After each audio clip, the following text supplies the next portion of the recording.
नमस्कार, मैं भावना ठाकुर और आप देख रहे हैं कोहराम लाइव। झारखंड के सीएम हेमंत सोरेन आज बिहार दौरे पर रहे। यहाँ वे पूर्णिया से निर्दलीय सांसद पप्पू यादव के पिता के श्राद्ध कर्म में शामिल हुए। उन्होंने दिवंगत चंद्र नारायण प्रसाद को श्रद्धांजलि दी, वहीं परमात्मा से आत्मा को शांति प्रदान करने की कामना की। इस बात की जानकारी उन्होंने अपने आधिकारिक एक्स हैंडल पर साझा की है। यह प्रार्थना सभा रंगभूमि मैदान में आयोजित की गयी थी। यहाँ याद दिला दें कि बीते 17 सितम्बर को निर्दलीय सांसद पप्पू यादव के पिता का निधन हो गया था।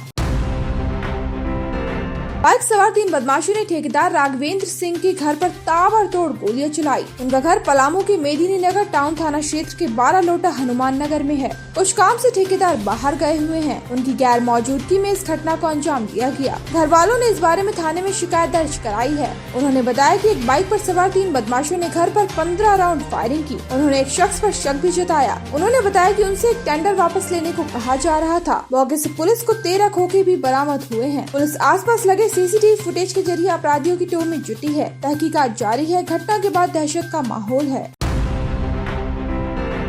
बैरिया जंगल में खुखड़ी उठाने गई महिला को जंगली हाथियों के झुंड ने कुचल डाला। मौके पर ही 50 साल के स्वाति तिर्की के प्राण निकल गए। वहीं इसके साथ कई दिलमानी टोपों को भी बुरी तरह घायल कर दिया। वो किसी तरह अपनी जान बचाकर भागी। दोनों गढ़वा के रमकंडा थाना क्षेत्र के बरवा गांव के साले टोंगरी के रहने वाले हैं। घटना के बाद आक्रोशित लोगों ने शव को रमकंडा भंडरिया मुख्य मार्ग पर रखकर रोड जाम कर दिया। दोनों तरफ गाड़ियों की लंबी लाइनें लग गयी। खबर मिलते ही स्थानीय पुलिस और वन विभाग की टीम मौके पर पहुंची। वनपाल कमलेश कुमार ने पूरे मामले की जानकारी ली। वहीं वन विभाग की तरफ से तत्काल 50,000 रूपए मुआवजा राशि के तौर पर पीड़ित परिवार को उपलब्ध कराया। वहीं आश्वासन दिया कि जल्द ही सारी प्रक्रिया पूरी कर शेष मुआवजा राशि दे दी जाएगी। मौके पर आक्रोशित लोगों ने वन विभाग से हाथियों के स्थायी समाधान की मांग की।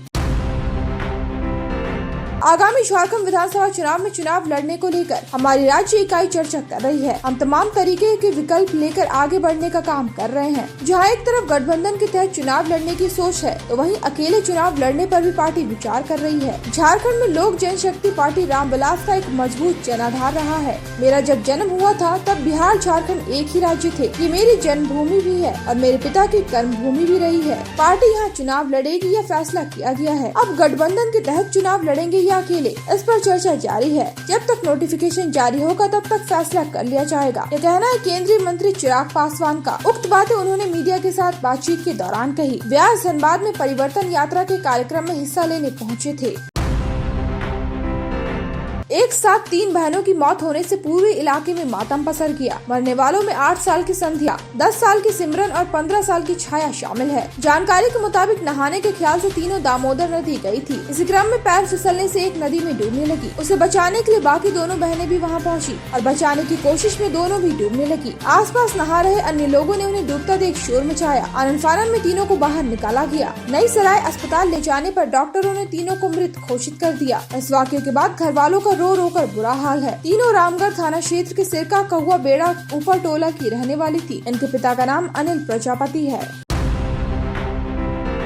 भाजपा ने कई को पार्टी से निष्कासित किया है। दरअसल इस बार हरियाणा विधानसभा चुनाव में बीजेपी के कई बागी निर्दलीय उम्मीदवार के रूप में चुनाव लड़ रहे हैं। पार्टी ने ऐसे 8 कार्यकर्ताओं पर कार्रवाई करते हुए उन्हें पार्टी से निष्कासित कर दिया है। इन कार्यकर्ताओं में रानिया से रणजीत सिंह चौटाला, असम से जिलेराम शर्मा, महम से राधा अहलावत, गन्नौर से देवेंद्र कादियान, सफीदों से बच्चन सिंह आर्य, गुरुग्राम से नवीन गोयल, लाडवा से संदीप गर्ग और हथीन से केहर सिंह रावत शामिल है। इन्हें 6 साल के लिए पार्टी से निकाला गया है।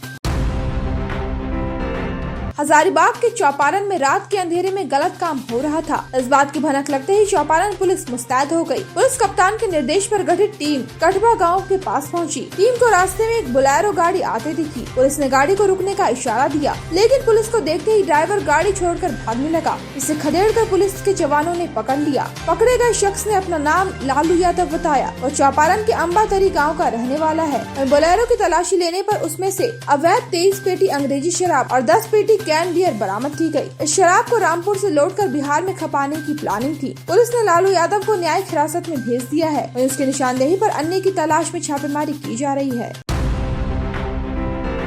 कांग्रेस के राष्ट्रीय अध्यक्ष मल्लिकार्जुन खड़गे अपने संबोधन के दौरान स्टेज पर बोलते बोलते ही बेहोश हो गए। मौके पर अफरा तफरी मच गई। आनन फानन में उन्हें एम्बुलेंस में ले जाया गया। चेकअप के कुछ समय बाद ही वे फिर स्टेज पर लौटे। उन्होंने कहा कि मैं 83 साल का हो गया हूँ, लेकिन इतनी जल्दी मरने वाला नहीं हूँ। जब तक मोदी को हटाएंगे नहीं, मैं जिंदा रहूंगा, आपकी बात सुनता रहूंगा, जम्मू कश्मीर को पूर्ण राज्य का दर्जा दिलाने के लिए बात रखता रहूंगा। मल्लिकार्जुन खड़गे आज जम्मू कश्मीर दौरे पर थे। उन्होंने आज कठुआ एनकाउंटर में शहीद कांस्टेबल को श्रद्धांजलि दी। याद दिला दें कि बीते कल जम्मू कश्मीर में कठुआ में सुरक्षा बलों और आतंकियों के बीच मुठभेड़ में एक पुलिस के हेड कांस्टेबल शहीद हो गए। वहीं डीएसपी और असिस्टेंट सब इंस्पेक्टर घायल हुए थे। ऐसे ही दिन भर की बड़ी खबरों के लिए जुड़े रहिए कोहरामलाइव.com के साथ।